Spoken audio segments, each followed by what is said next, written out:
Just comment here. I mean, tell me in the message. Do you need holiday for Christmas 25th?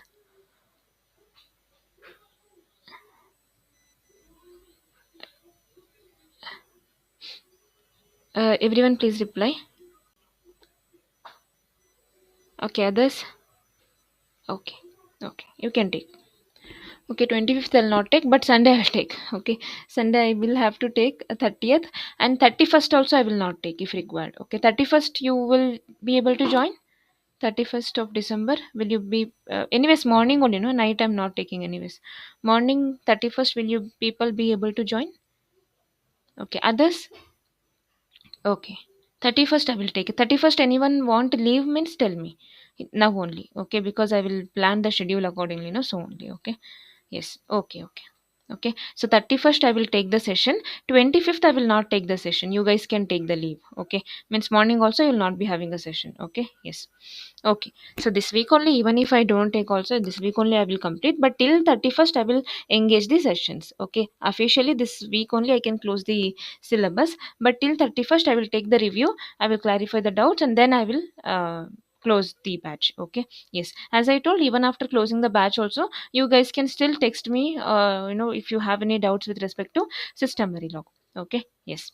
Well, so yesterday I was discussing about the events. Okay, events I just discussed about the symbols that we have and at operator and wait operator, and I asked people to analyze it. Right now, so even the videos and slides are updated. Please check with that. Okay, slides also I have given. Okay, now coming to continuation of the same concept. Wait, I didn't complete. Okay, wait keyword of events I actually didn't complete yesterday. Let me complete that now.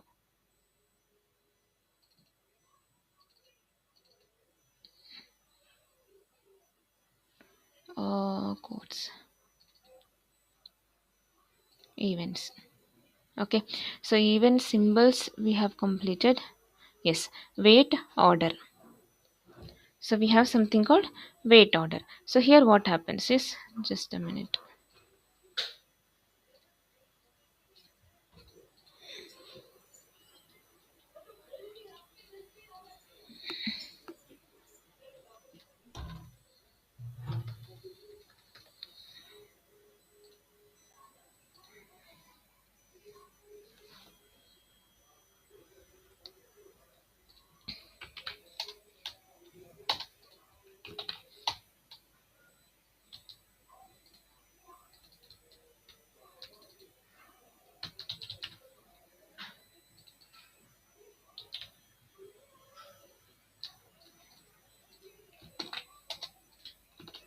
Okay, so here I have created some three events. Okay, so yeah, I have taken inside the fork join.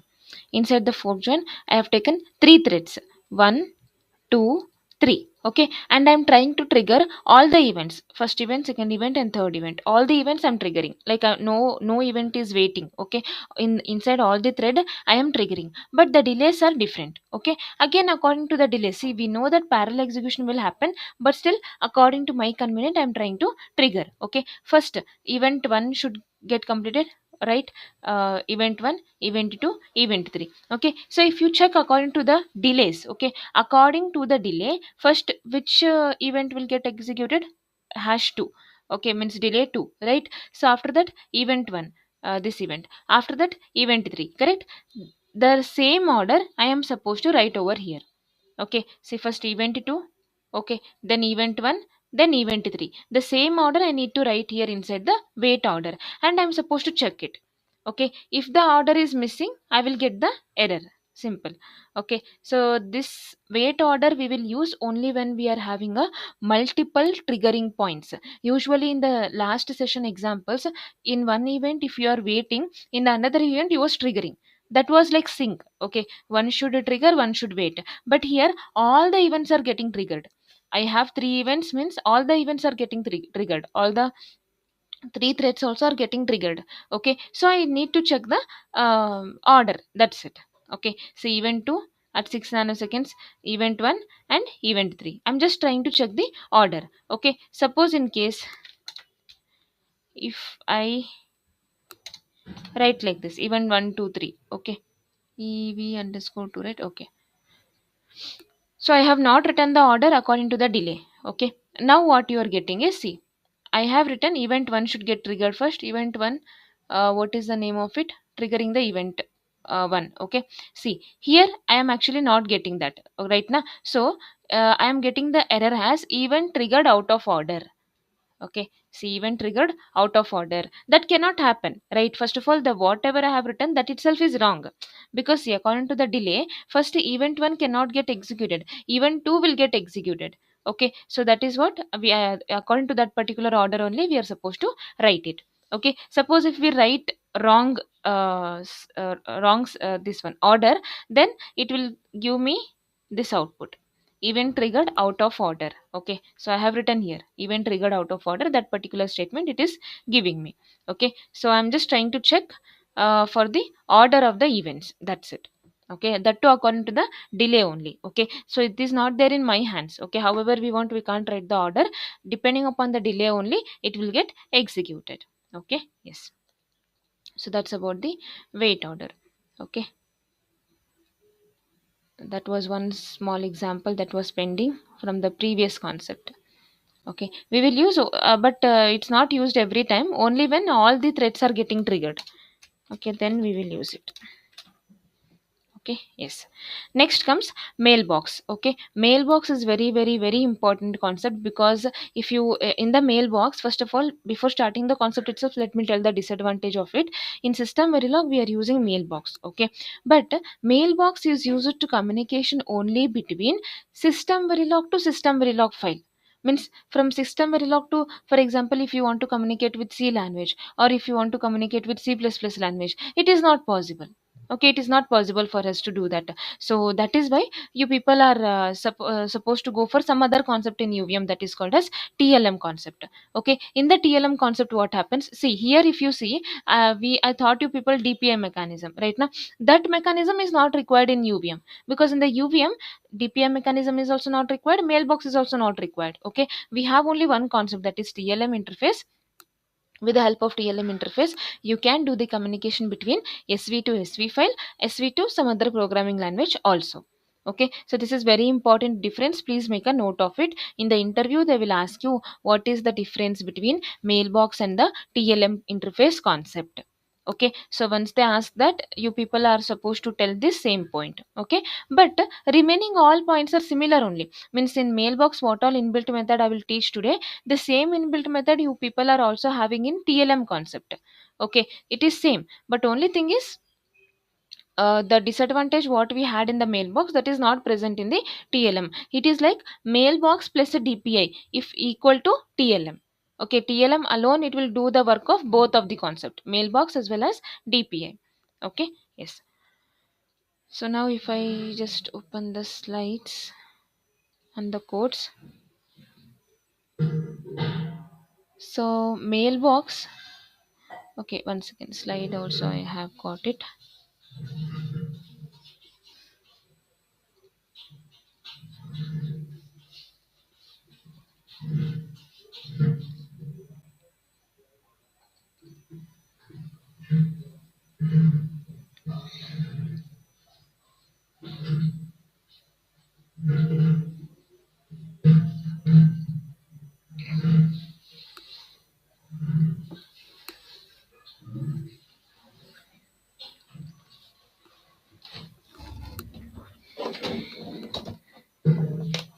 Wait a moment, I'm just connecting.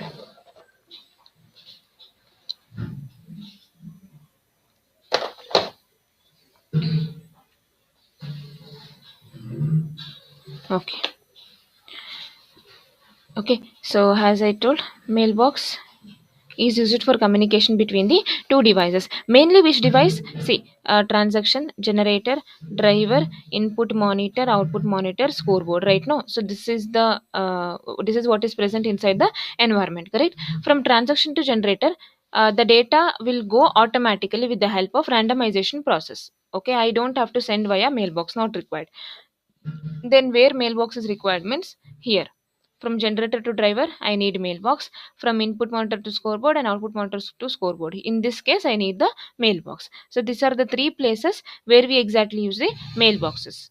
Okay, so in when we go to TLM, in the TLM again we are having different types. Okay, so one type, port and export concept we are using here.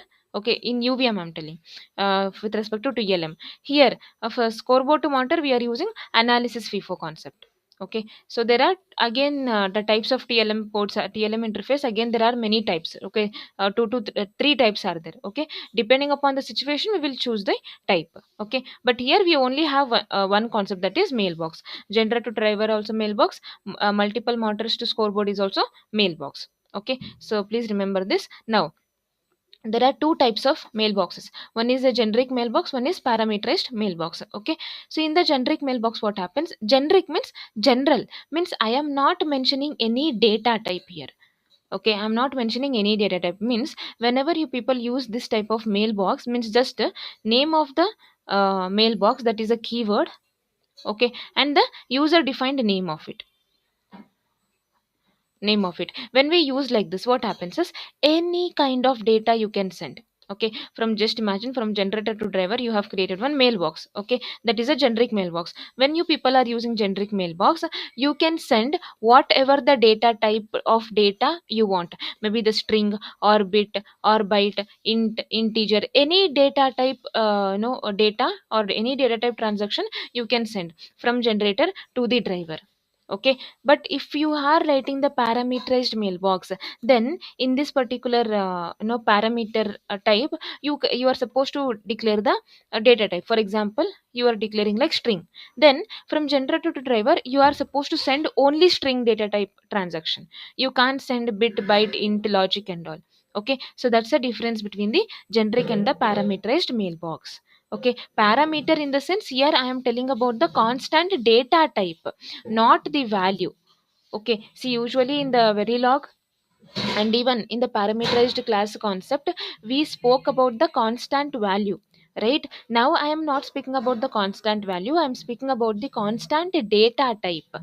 Okay, so this you have to remember. Okay, so generic and parameterized mailbox. Okay, again we have bounded and unbounded mailbox also.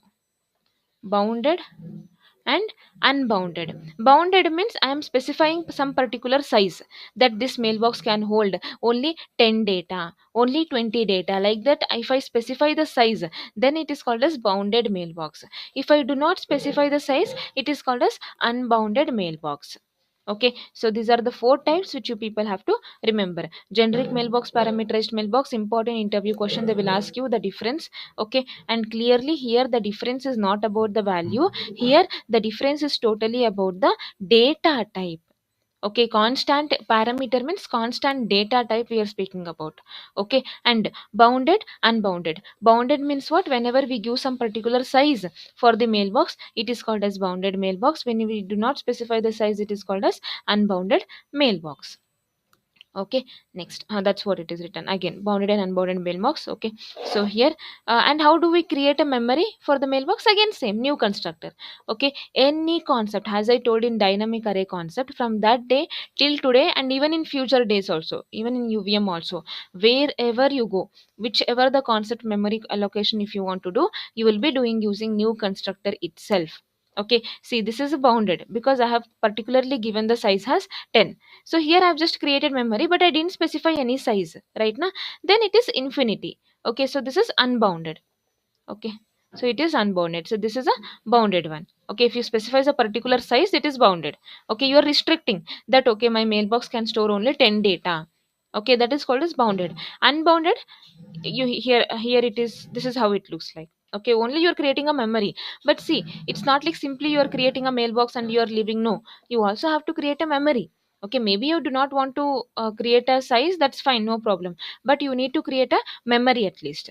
Okay, so compulsory, whenever the mailbox is created, no matter that is a generic mailbox or no matter that is a parameterized mailbox, compulsory we need to create a memory. Okay, you see, if we create a memory, then only it can carry the data and it can go forward. Okay, but specifying the size or no, that's your choice depending upon the scenario. Okay, yes. And we are having some inbuilt methods. Okay, the inbuilt methods is again categorized into two ways: blocking methods and non-blocking methods. Okay, so in the blocking method we are having get, put and peek. In the non-blocking methods we are having try get, try put and try peek. Okay, and here get means, okay, so we are going to get the data and we are going to put it in some particular destination component. That's fine. But here what is the main difference between put and peek means, see, in the put what happens, see, this is my source file or generator file.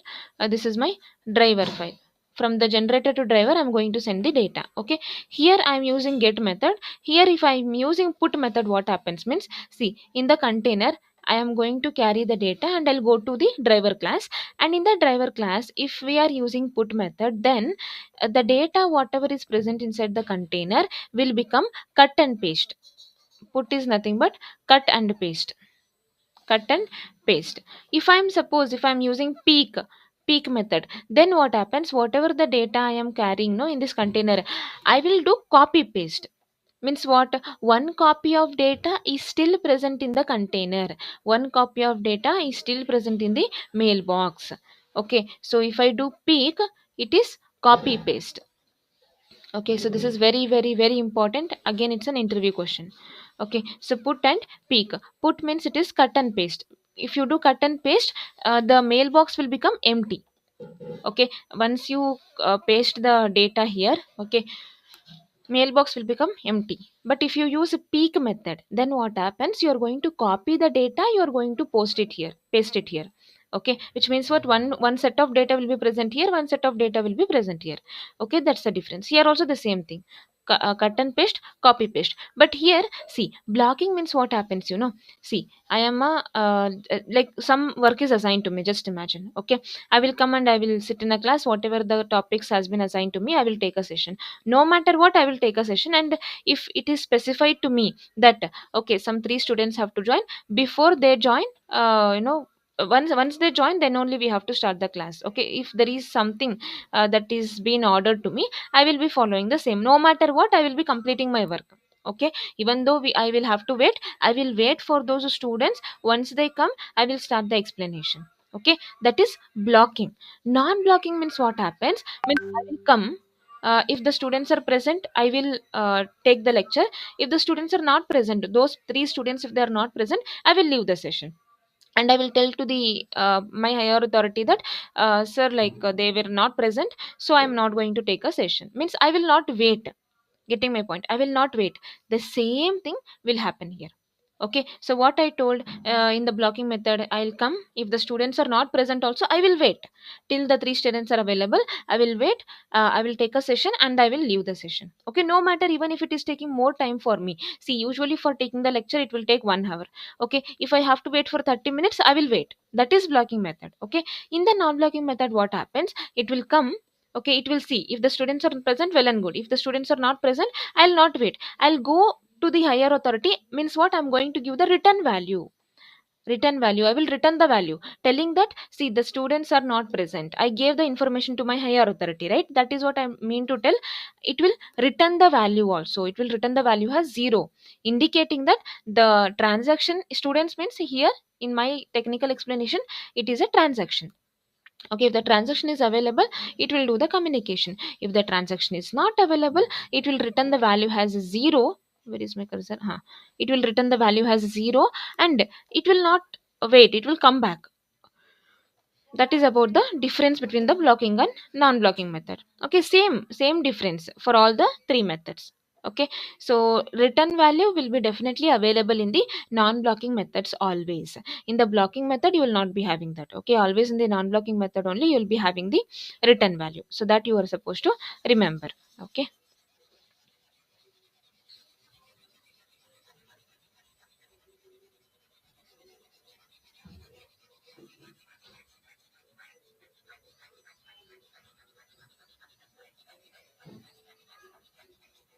Okay, so here you can see the default value of a mailbox is 0 as usual. Okay, that's common. Okay, all the default value of all the concepts is 0 only. Okay,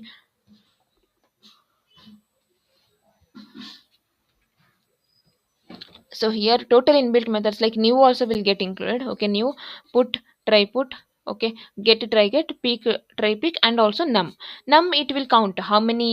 Suppose if the memory is 10, it doesn't mean that all the 10 locations will not be filled. Maybe I'm carrying only 3 data, okay. So with the help of num I can count how many elements are present in my mailbox, okay. So that is a use of num. Okay, see in the peek what happens, in the peek method copies one message, that's what I told, copy paste. Okay, copy paste. In the put what happens, in the put what happens here, blocking method that stores the data in the mailbox. Okay, so stores the mail state FIFO method, they have not mentioned, but it is like cut and paste. Okay, cut and paste method is been followed in the put. Okay, so this you can go through it once. Okay, so always remember return value will be present for the try get, return value is not present for the get. See, get, put and peek, return value is not required also, because one the moment you give the work to the get, until and unless it won't complete the work, it will not come back. Okay, always the return value will be one only by default, so only they are not keeping a specific return value for the blocking concepts. Okay, even in TLM also you guys are having the same methods, that is why please understand here only properly. Okay, yes. And obviously we use always blocking method. Okay, non-blocking method is used very rarely. Okay, in some situations where multiple protocols are connected to same interconnect. Okay, that you will understand later in the protocol based projects. Okay, yes. So here basically we are using the normal blocking methods only in the projects. Okay, so here mailbox is something that I have to take multiple files. Okay, it's not about only one file, I am supposed to take a multiple files.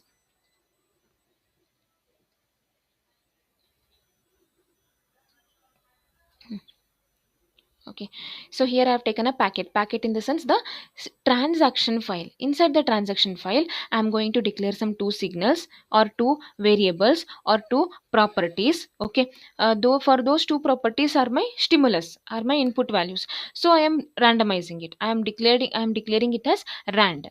It's left to our choice, rand or randc we can declare. Okay, next, inside the post randomization it's not compulsory that you have to write like this, you can even write a normal function also. Okay, so there I am trying to display some two statements, packet generated, and I am trying to display the address and data value. If you want you can also write the constraints for address and data, you guys can write the constraint in the transaction file. Okay, so this is how basically transaction file will look like. Okay, next, after that, generator. Inside the generator what happens, I am going to randomize my transaction file, correct na? So packets handle I have taken here. Okay, transaction class handle I have taken here. Okay, and so usually what happens, whenever some file is created, I'm supposed to create a memory for that. Okay, that I will explain, just keep it aside, let us go one by one. Okay, so here I have created a handle of a transaction, and I have created an object here. I have created an object here of the transaction class, and I'm writing the syntax object dot randomize.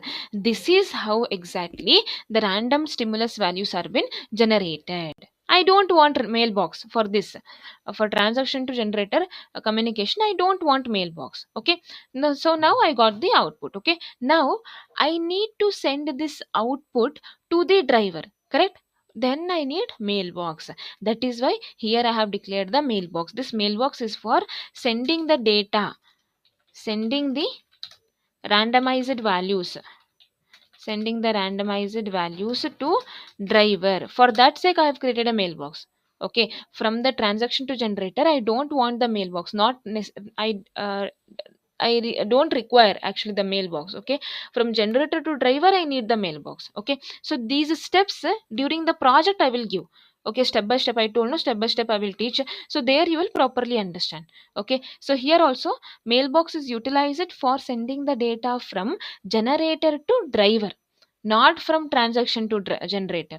Okay, next, for this I have to create a memory now, so I have created inside the constructor. So whatever you are seeing here, it is called as constructor. Okay, so this generator is one file, for this file I am creating one memory, for this file only I am creating one memory function, and function new.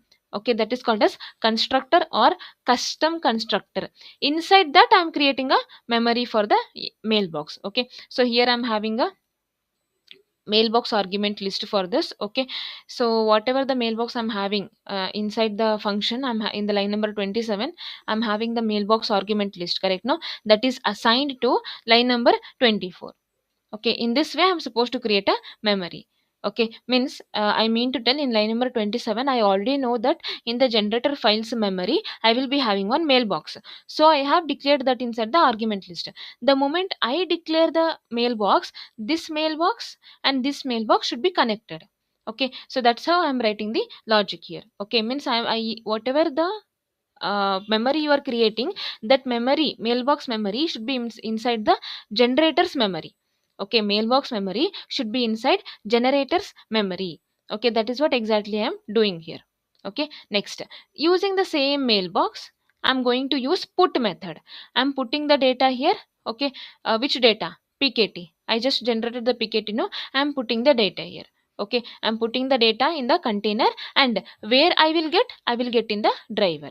See, I'm getting in the driver. See, here I am repeating the stimulus for, I am repeating the loop for two times, which means for two set of data is been generated. Here also in the driver logic, again, same mailbox I have to take. See what mailbox people are using here. The same mailbox I'm using here also in the driver. Okay, I'm using again the same memory creation. Okay, here I am putting the data. Okay, so here I am getting the data in the driver. Okay, once I get the data, again I will try to print it. So now whatever the output I got here and whatever the output I got here should match. Okay, so that and one more thing, so in the top module, okay, so I need to, for executing these three files, sequence item, sorry, transaction, generator and driver, for executing those three files I need one top file. Okay, so I have written module and module where generator and driver is created. See, I don't want the transaction because transaction is just a object, that is not a file also. Okay, there only the stimulus values are been written, that too not generated, just written. Okay, so I'm not worried about the transaction file. I'm only worried about the generator and the driver where the main logic is written. Okay, and to do the communication between generator and driver, I need the mailbox, right? That mailbox has been declared. Okay, and for that mailbox, one memory is created here. Okay, no, so inside the procedural block, one memory is created, and for generator also, if I'm creating a memory, inside the generator's memory I have created a mailbox. For driver, I'm creating a memory, inside the driver's memory I'm creating a mailbox. Okay, then inside the fork join, generator's run task and driver's run task is been executed parallelly. This part, generator's run task and driver's run task is executed parallelly. That's it. Okay, so if I run the code now, so in UVM, if you go, the same code is called as driver sequencer handshaking mechanism. Okay, see, initially two times I'm repeating now. See, I'm getting two set of data. Okay, so initially in the transaction file I got this output 40 and 169. Okay, so in the driver, means I'm putting this data, I'm getting the same data. Next, I am putting this data, I'm getting the same data. Okay, so if I repeat for three times, three set of data I will get.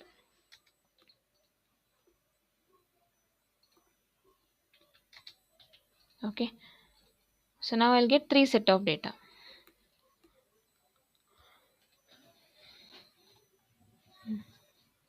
So first set, second set and third set. Okay, whatever I'm putting and whatever I'm getting in the driver, that should be matching. Okay, so is it clear about this lab, mailbox lab?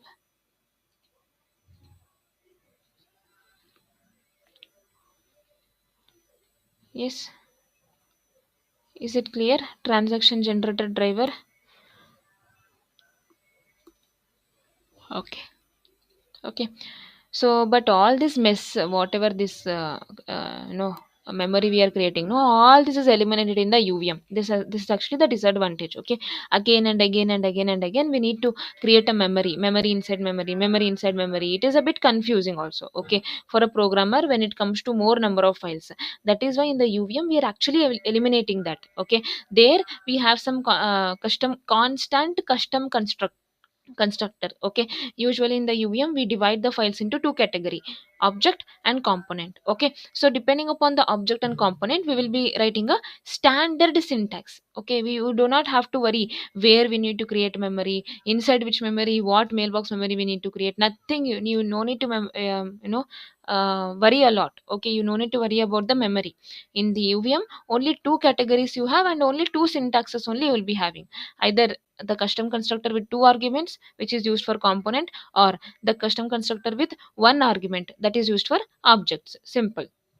Here only we are supposed to remember about the memory part and all. Okay, yes.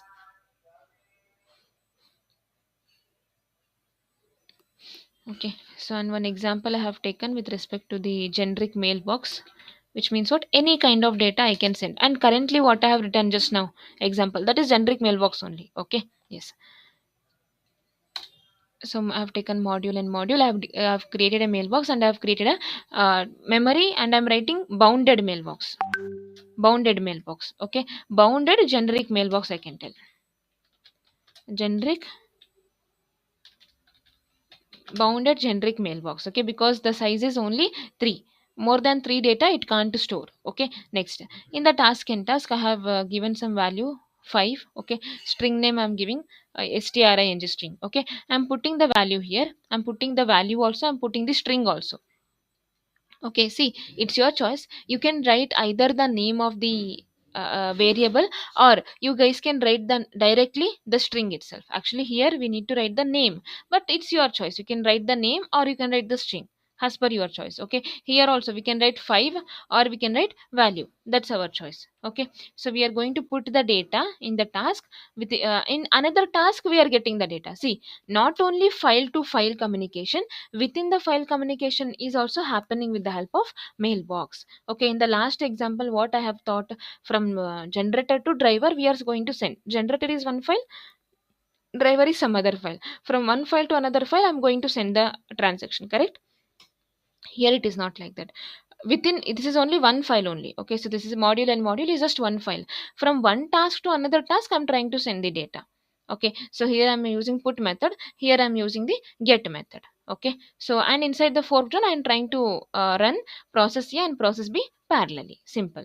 Okay, there also in the previous example also I did the same, but there it was the communication between two different files, but here the communication is between two different tasks only. Okay, so here you can see 5 and string, 5 and string. Okay, whatever I'm putting, the same thing I'm getting it in the another task. Okay, so don't be in obsession that mailbox is something that can be used only from one file to another file. No, within a same file, from one task to another task also it can do the communication. That's how it is designed. Okay, yes. So this is one thing. And okay, these are the examples. Okay, so make a note of this. Okay, so types of code coverages. I have to, actually I have to do my break first. Can I take some 30 minutes of break and shall we connect again at 12? Is it okay for everyone? It is another 30 minutes of explanation only. Types of code coverage. Shall I take some 25 to 30 minutes of break? Is it okay for you people? And can you people join again at 12 o'clock? 12 to 12:30 we will finish it off. Code coverage part. Others, please respond. Will you people be able to join again? Okay. Others, please respond. If you cannot join at 12 o'clock, I will close it off. Others, please respond. Okay, okay. Thank you, guys. And wait a minute, I'll take the attendance. Okay, same attendance I need. Okay, I'll not write it as second session. Same session only. I'll not take two session. Vika. Yes. It's only. I'll have my breakfast and I'll ping you people. You guys can join again. Okay. So thank you, guys. Thank you.